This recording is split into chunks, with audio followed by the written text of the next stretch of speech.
الخوف قبل التجربة عجز. أنت ليش خايف؟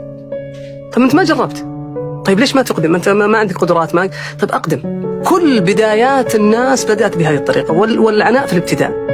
لابد أن تقبل ضعف الأداء والتقييمات السيئة في البدايات.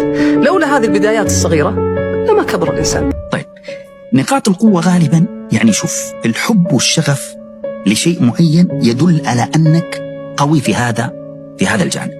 الأمر الآخر التجارب التي دخلت فيها ونجحت يدل على أيضا وجود نقطة قوة.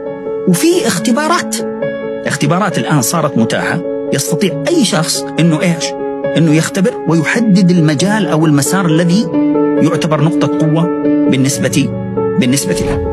أنت مشاعرك، فرحتك بالنجاح وهديتك. أنا أعطيك هدية قبل، أعطيك هدية أثناء الامتحانات كتحفيز، أعطيك هدية بعدين، لكن لا أربطها بتحصيل معين. أنا أكافئك، أفخر بالجهد الذي تبذله. حتى لو بذلت جهد وأخفقت أنا فخور فيك.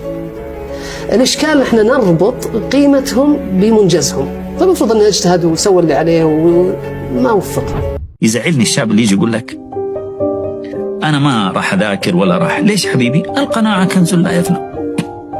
قنوع الآدم يستخدم القناعات الخايبة علشان يبرر إيش؟ أعماله الخاطئة.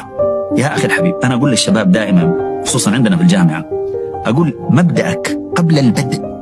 إذا غامرت في شرف مروم فلا تقنع بما دون النجوم. لكن اختبرت وجبت العيد. يتخرج الطالب أو الشاب من الجامعة والشابة ويقعد في بيته 4-5 سنوات. طبعا صحيح الوظائف ما هي زي زمان سهلة وكذا، ولكن أنا أعزو هذا لأنه ما في جهد بدني كافي. يعني البعض يجي يقول لك 4 سنوات لك، كم قدمت؟ قال حاولت والله يمكن 15 مرة. طب 15 مرة في 4 سنوات؟ يلي ما تخاف الله. مفترض كل يوم لك إيش؟ لك محاولة. ما تقعدش تحبط نفسك، ما تقعدش تقلل من قيمة نفسك، ما تقعدش تقول أصل أنا مش هعرف، مش هقدر، مش هنجح. لا، استفيد بالوقت اللي انت بتضيعه في السلبية ده وخش نام، لأن انت كده قررت ان انت مش هتنجح ومش هتعرف. فالراجل ما بيرجعش في قراره، فانت كده هتبقى فاشل ومش راجل لو رجعت في كلامك، فخش نام. انتوا كلكم عايزين النجاح بتاع كريستيانو رونالدو. انت ما تقدرش تعيش حياة كريستيانو رونالدو.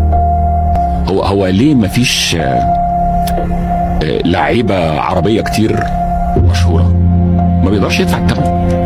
احنا عندنا اول لما الشخص بينجح شوية صغيرين مخه بيفوت من النجاح ويبدأ يحصل الشيكات بدري، يعمل حاجة اسمها الامتنان المبكر، يخرج ويحتفل ويروح وبتاع.